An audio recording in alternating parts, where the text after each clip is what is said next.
বন্ধুরা আজকে আমরা এক্সপ্লেন করতে চলেছি দ্য সাবারমতি রিপোর্ট মুভিটিকে নিয়ে। এই মুভিটিকে একটি সত্য ঘটনার উপর অবলম্বন করে বানানো হয়েছিল। চলুন বন্ধুরা এবার এই মুভিটির এক্সপ্লেনেশনকে শুরু করা যায়। এই মুভির কাহিনী শুরু হয় সাল 2002 থেকে, যেখানে অযোধ্যার মধ্যে কিছু শ্রদ্ধালু মানুষ সাবরমতি এক্সপ্রেসের সাহায্যে আহমেদাবাদের দিকে রওনা হচ্ছিল। এখানে সাবরমতি এক্সপ্রেস অযোধ্যা থেকে আহমেদাবাদ যাচ্ছিল, কিন্তু আহমেদাবাদ যাওয়ার আগেই সাবরমতি এক্সপ্রেসের মধ্যে আগুন লেগে যায় যখন ট্রেন গুজরাটের গোডরার মধ্যে এসে গিয়েছিল, এবং সাবরমতি এক্সপ্রেসের দুটো বগিতে আগুন লেগে যাওয়ার জন্য 59 জন মানুষ মারা যায়। কিন্তু যখন এই কথাকে বড় বড় নিউজ চ্যানেল জানতে পেরে যায়, তখনই সবাই নিজের মতো রিপোর্টকে বানাতে থাকে। মুভির মধ্যে ইবিটি নামক খুবই বড় একটি নিউজ চ্যানেলকে দেখানো হয়, যারা খুবই বেশি পরিমাণে জনপ্রিয় ছিল। এরপরে আমরা সমরকে দেখতে পাই, যে আসলে একজন নিউজ রিপোর্টার তো ছিল, কিন্তু সে অতটাও জনপ্রিয় ছিল না। এরপরে আমাদেরকে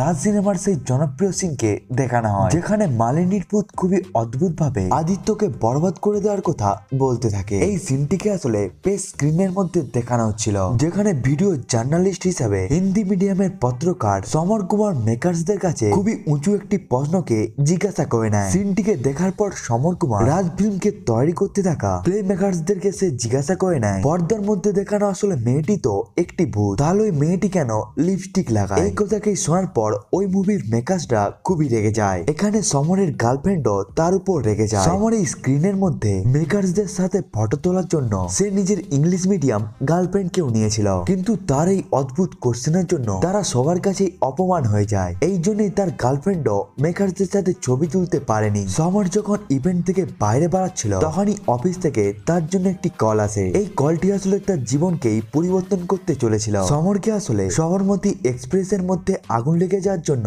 তাকে রিপোর্টের জন্য পাঠানো হয়, যেখানে তার সাথে যেতে থাকে এবিটি নিউজের সিনিয়র জার্নালিস্ট মল্লিকা রাজপুরোহিত। মল্লিকা রাজপুরোহিত আসলে খুবই জনপ্রিয় একটি জার্নালিস্ট, যার প্রপার ইংলিশ এবং তার বলার ধরনের জন্য সে ইন্ডাস্ট্রির মধ্যে খুবই জনপ্রিয়। সমর মল্লিকার সাথে প্রথমবার ফ্লাইটের মধ্যে দেখা করে। সে আসলে তাকে নিজের আইডল মনে করত। এখানে তারা একে অপরের সাথে কথা বলতে শুরু করে। মল্লিকা এই জায়গার মধ্যে জানতে পেরে যায় সমর আসলে ফিল্মি দুনিয়ার মধ্যে রয়েছে। এখানে আসলে সমরকে এই জন্য নিয়ে আসা হয়েছিল কারণ ওই চ্যানেলটির কাছে আর কোন রকম নিউজ রিপোর্টার ছিল না। এরপরে তারা দুজনেই গোদরা পৌঁছে যায়। এখানে মল্লিকা এবং সমর গ্রাউন্ড জিরোর মধ্যে থেকে সবকিছুকে জানার চেষ্টা করতে থাকে, আসলে এই দুর্ঘটনা কেমন ভাবে ঘটেছিল। তারা এখানে সমস্ত লোকদের কাছে সমস্ত কিছুকে জিজ্ঞাসা করতে থাকে। এখানে খুবই বেশি পরিমাণে ভিড় লেগে গিয়েছিল। অন্যদিকে দুটো বগির মধ্যে এখনো আগুন জ্বলছিল।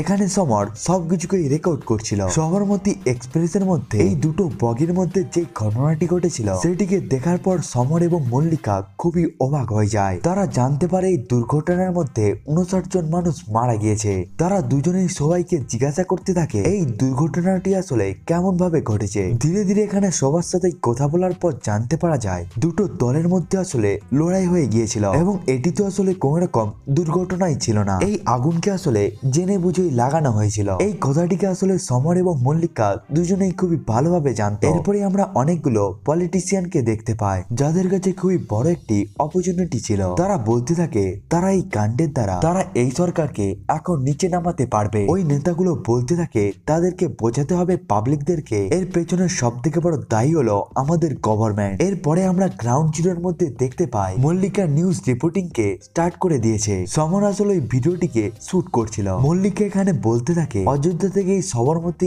এক্সপ্রেস আহমেদাবাদ যাচ্ছিল, কিন্তু গুজরাটের গোদরার মধ্যে আসার পর এই ট্রেনের মধ্যে আগুন লেগে যায়। এটি খুবই বড় একটি দুর্ঘটনা ছিল, যার জন্য 59 জন মানুষ মারা যায়। এই সমস্ত দৃশ্যকে দেখে সমরের মন খুবই খারাপ হয়ে যায়, কারণ এখানের মধ্যে মল্লিকা এবং সমর জানতো যে এটি আসলে কোন রকম দুর্ঘটনা নয়, বরং জেনে বুঝেই এই কাজটিকে করা হয়েছিল। কিন্তু এরপরও সমর মল্লিকা ম্যামকে কিছুই বলেনি। সে আসলে তার কথাকে শুনেই যাচ্ছিল। মল্লিকা সমরকে বলেছিল যখন এই ক্লিপটি কমপ্লিট হয়ে যাবে, তখন সে যেন ওই ক্লিপটিকে অফিসের মধ্যে পাঠিয়ে দেয়। সমরও চুপচাপ ওই কাজটিকেই করে। মল্লিকা ম্যাডামের এই জায়গা থেকে চলে যাওয়ার পর সমর আবার জিরো গ্রাউন্ডের মধ্যে এসে যায়, যেখানে সে সমস্ত জিনিসকেই রেকর্ড করতে থাকে, যেগুলোকে আসলে দেখানো উচিত ছিল। সমর এখানে বলতে থাকে কেমন ভাবে আসলে অ্যাটাক হয়েছিল। সে আসলে হসপিটালের মধ্যে পৌঁছে গিয়ে ওই সমস্ত ইনজেড মানুষের ইন্টারভিউ নিতে থাকে, যারা খুবই বেশি পরিমাণে আহত হয়েছিল। তারা আসলে সবাই বলতে থাকে এই আগুনকে জেনে বুঝে লাগানো হয়েছে। সমর এই জায়গার মধ্যে 59 জন মানুষের ফ্যামিলি দুঃখের কাহিনীকে ক্যাপচার করে নিয়েছিল। যখন সে এই সমস্ত রেকর্ডিং গুলোকে নিয়ে ফেরত আসছিল তখন তার সামনেও লড়াই শুরু হয়ে যায়, এমনকি তার উপরেও অ্যাটাক করার চেষ্টা হতে থাকে। কিন্তু সমর অনেক কষ্টে ওই জায়গা থেকে পালাতে সফল হয়ে যায়। সমর খুব তাড়াতাড়ি দিল্লির মধ্যে পৌঁছে গিয়ে ওই রেকর্ডিং এর সম্বন্ধে সে ইবিটি হাউসের ডাইরেক্টরকে বলে দেয়। সমর তাকে দুটো টেপই দিয়ে দেয়। একটি টেপের মধ্যে মল্লিকার রেকর্ড ছিল, অন্য টেপের মধ্যে সমর রিপোর্টিং করেছিল। কিন্তু ততক্ষণে কিছুটা দেরি হয়ে গিয়েছিল, কারণ মল্লিকার রিপোর্ট পুরোপুরি ভাবেই তৈরি ছিল।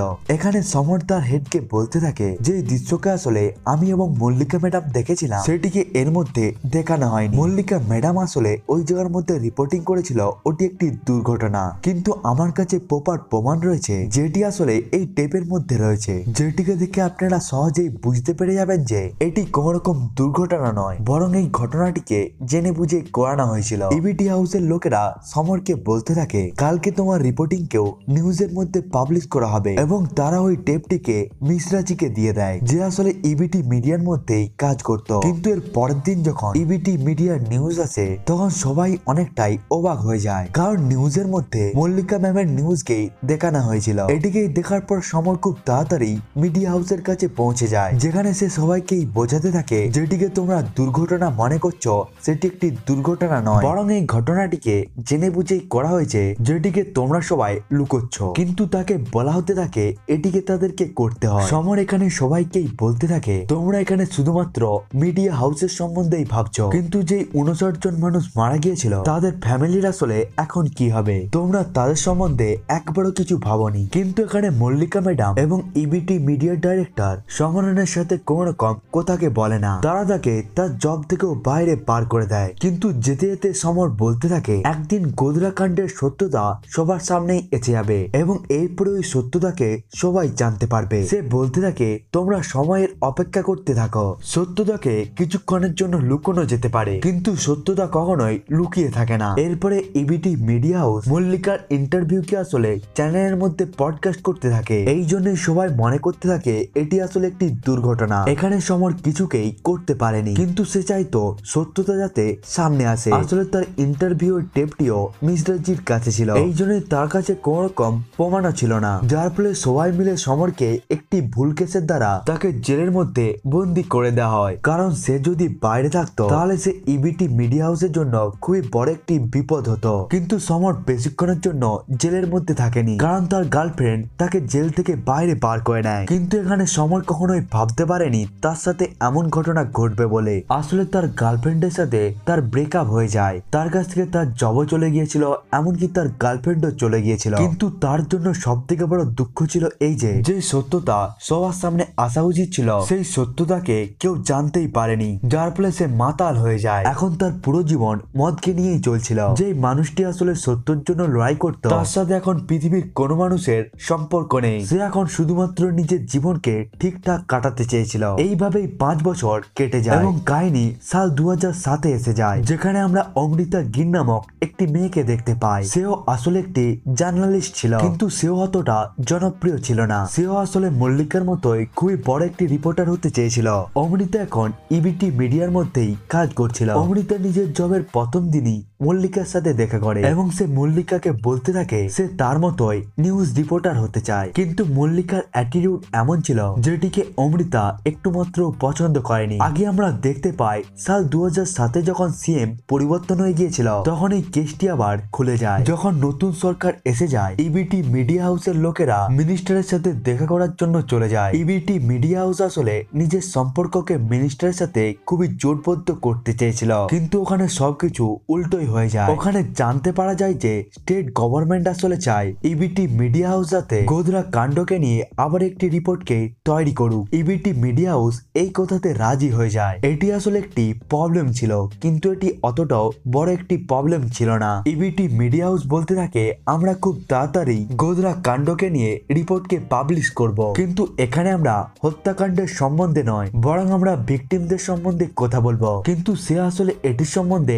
কোন রকম রিপোর্ট রিপোর্ট করতে চায়নি, বরং তারা এই জায়গার মধ্যে নতুন একটি রিপোর্টারকে দেখতে চায়, যাতে সে ওই রিপোর্টকে সামলাতে পারে, না হলে তো তাদেরই রেপুটেশন খারাপ হয়ে যাবে। এখানে মল্লিকার অমৃতার কথা মনে পড়ে। অমৃতা আসলে একটি সুযোগের জন্য অপেক্ষা করছিল। সে আসলে নিজের কাজকেও খুবই ভালোভাবেই করতে থাকে। এই জন্যই মল্লিকা অমৃতাকে বলতে থাকে, তোমাকে গোধরা কাণ্ডের ভিকটিমকে নিয়ে একটি রিপোর্টকে পাবলিশ করতে হবে। এটির আসলে পুরো রেসপন্সিবিলিটি তাকে দেওয়া হয়। তাকে এই কাজটির জন্য 1 সপ্তাহ দেওয়া হয়। এই কথাকে শোনার পর অমৃতা অনেকটাই খুশি হয়ে যায়, কারণ এই কথাটি তাকে মল্লিকা ম্যাডাম বলেছিল। এমনকি সে এই সুযোগের জন্য অনেকটা সময় ধরে অপেক্ষা করছিল। এরপরে অমৃতা এক এক করে গোধরা কাণ্ডের নিউজকে স্টাডি করতে শুরু করে, কিন্তু ভিকটিমের সম্বন্ধে জানার আগে তাকে জানতে হবে আসলে ওই জায়গার মধ্যে কি ঘটেছিল। অনেক নিউজকে জানার পরেও সে কিছুকেই বুঝতে পারছিল না। তখনই ইবিটি মিডিয়া হাউসের মিশ্রাজি অমৃতার সাথে দেখা করার জন্য আসে। সে অমৃতাকে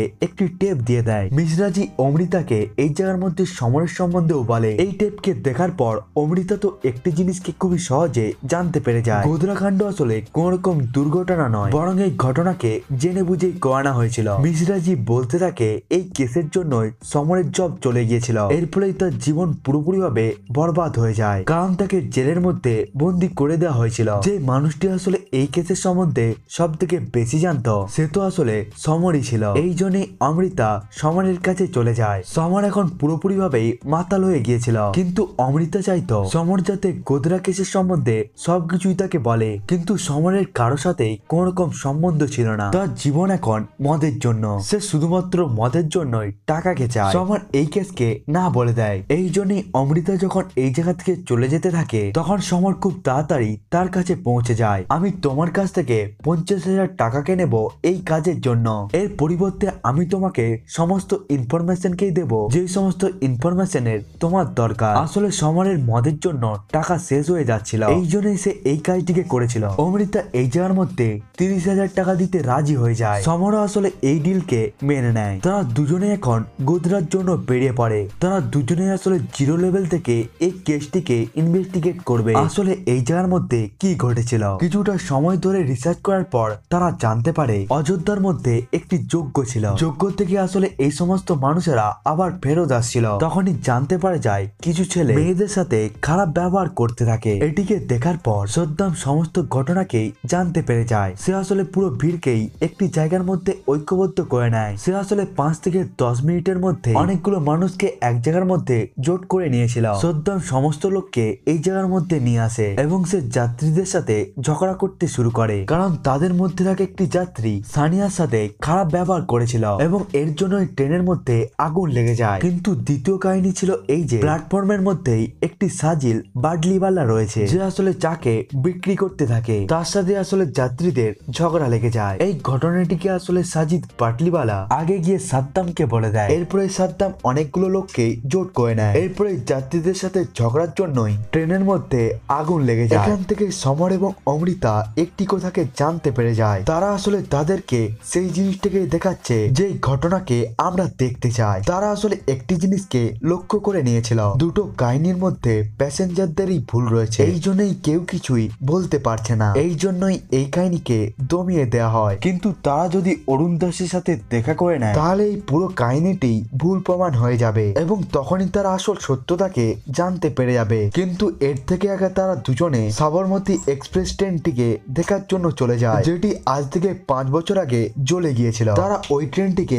অবজার্ভ করতে থাকে এবং তারা ভালোভাবে নিরীক্ষণ করতে থাকে রেলওয়ের মানুষেরা আসলে কেমন ভাবে এটিকে একটি দুর্ঘটনা বলেছিল। রেলওয়ে লোকেদের রিপোর্টের মধ্যে লেখা ছিল কিছু মানুষেরা আসলে এই ট্রেনের বগিতে বসে খাবারকে বানাচ্ছিল, কিন্তু অন্য একটি রিপোর্টের মধ্যে লেখা ছিল সিগারেটের জন্য এই ট্রেনের মধ্যে আগুন লেগে গিয়েছিল। সমর এই দুটো কারণকেই ভুল বলে দেয়। সমর বলতে থাকে এই দুটো বগির যদি সমস্ত সিটগুলোকেই এক জায়গার মধ্যে মিলিয়ে নেওয়া হয়, তাহলে এখানে টোটাল 72টি সিট ছিল, কিন্তু প্যাসেঞ্জার প্রায় 200 জনের মতো ছিল। অর্থাৎ ওই বগির মধ্যে 3 গুণ লোক বসবাস করছিল, যেখানে খাবারকে রান্না করা একটি অসম্ভব কাজ ছিল। এই কারণেই রান্নার জন্য এই দুর্ঘটনাটি ঘটেনি। অর্থাৎ এই রিপোর্টটি পুরোপুরিভাবেই ভুল ছিল। এবং দ্বিতীয় রিপোর্টটি ছিল সিগারেটের। এখানেও ওই কথাটি সামনে আসে। যখন এখানে 3 গুণ বেশি ভিড় ছিল, তাহলে কেমন ভাবে একটি মানুষ সিগারেটকে বাইরে বার করলো এবং সে কেমন ভাবে সিগারেটকে বাইরে ফেলাতে পারলো। এখানের মধ্যে আসলে সিগারেটকে খেতে যে কোনো মানুষই দেখতে পেতে পারত।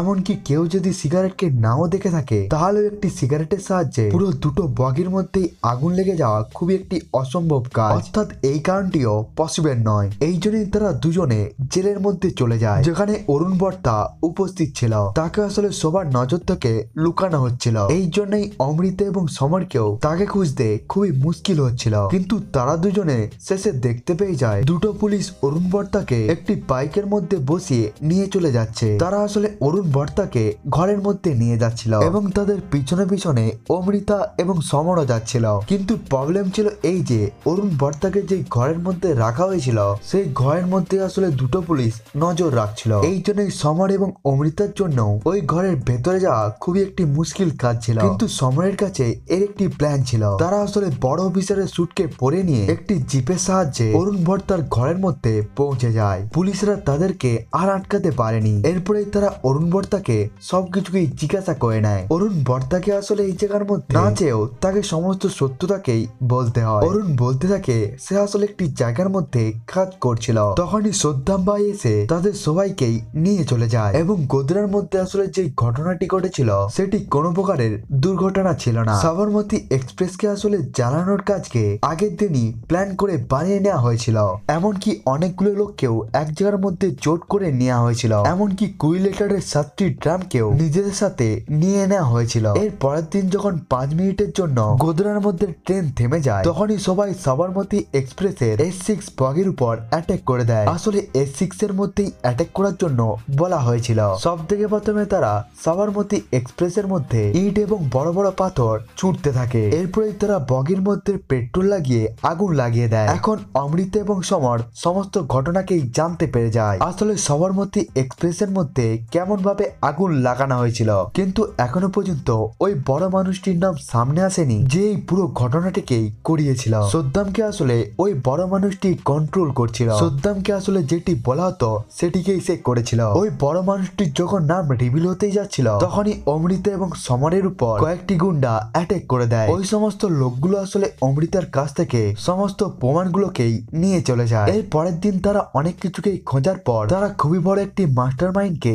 জানতে পেরে যায় এবং ওই মাস্টার মাইন্ড ছিল হাবিব কাদরি। হাবিব কাদরির কথার জন্যই সদ্দাম এই কাজটিকে করিয়েছিল। কিছুদিন পর আমরা জানতে পারি সমরের উপর আরোপ লাগিয়ে দেওয়া হয়েছে এবং তাকেও ফাঁসানো হচ্ছিল। সমর এখানে অনেক কিছুকেই বলতে চাচ্ছিল কিন্তু তার কাছে কোন রকম প্রমাণ ছিল না, কারণ প্রত্যেকটি প্রমাণকেই তাদের কাছ থেকে ছিনিয়ে নেওয়া হয়েছিল। কিন্তু এরপরেও তারা জাজকে অনেকগুলোই কথা বলতে থাকে। সে বলতে থাকে এর পিছনে সব থেকে বড় দোষী হলো আমাদের ভারতের পত্রকার। মানুষেরা আসলে অনেকটাই আশা নিয়ে তাদেরকে দেখে থাকে। এমনকি মিডিয়াও দেখতে পায় কারা আসলে এই সমস্ত ঘটনাগুলোকে করাচ্ছে। জাজ এই জায়গার মধ্যে কোন রকম ফাইনাল ডিসিশন তো দেয়নি, কিন্তু সে গোদরের এই ঘটনাকে বাইরে নিয়ে আসতে চায়। এই জন্য সে একটি টিমের অ্যানাউন্স করে দেয় যাতে এই গোদরা কাণ্ডকে সহজেই খোঁজা যেতে পারে। এইভাবেই এই কেসটি সাল 2017 পর্যন্ত চলে আসে এবং এখনো পর্যন্ত কোন রকম ফাইনাল ডিসিশন দেয়া হয়নি। এরপরে আমরা দেখতে পাই সমর ন্যাশনাল টিভির মধ্যে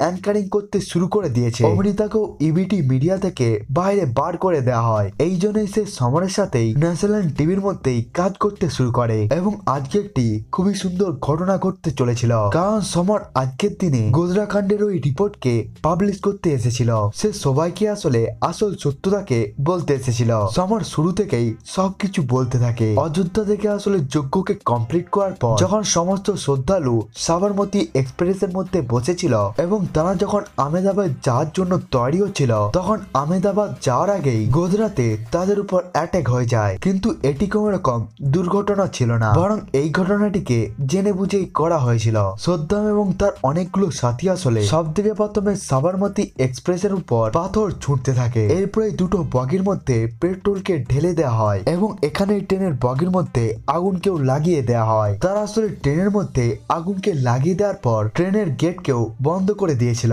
যাতে কোনো প্যাসেঞ্জার বাইরে যেতে না পারে। এরপরে আমরা জানতে পারি যে ভারতের সুপ্রিম কোর্টের আন্ডারে ভালোভাবে পরীক্ষা নিরীক্ষা করার পর 2011 মধ্যে ট্রায়াল কোর্ট একটি নিউজকে পাবলিশ করে যেখানে পুরোপুরি ভাবে বলা হয়েছে সাবরমতী এক্সপ্রেসের মধ্যে জেনে বুঝেই আগুনকে লাগানো হয়েছিল। এই ভয়ানক ঘটনার জন্য 31 জন মানুষকে দোষী বলা হয় এবং কোর্ট 63 জন মানুষকে কোন রকম প্রমাণকে না পাওয়ার জন্য তাদেরকে ছেড়ে দেয় এবং কোর্ট 11 জন মানুষ মানুষকে এই ঘটনাটির জন্য ফাঁসির সাজা দেয়, যেখানে এক রাত আগে এই ঘটনাটিকে করার জন্য বৈঠক এবং পেট্রোলকে কেনার অপরাধ ছিল। এবং সাল 2017 সালে গুজরাটের কোর্ট এই সমস্ত রিপোর্টগুলোকে আবার পরীক্ষা নিরীক্ষা করতে থাকে, যেখানে আসলে প্রমাণ হয়ে যায় সাবরমতী এক্সপ্রেসের ঘটনা একটি দুর্ঘটনা নয়, বরং জেনে বুঝেই এই ঘটনাটিকে করা হয়েছিল। এই মুভি থেকে আমরা একটি আসল দৃশ্যকে দেখতে পাই, যেখানে আমরা মিডিয়ার খুবই বড় একটি ব্যর্থতাকেও দেখতে পাই, এবং এই জায়গার মধ্যেই এই মুভিটি শেষ হয়ে যায়।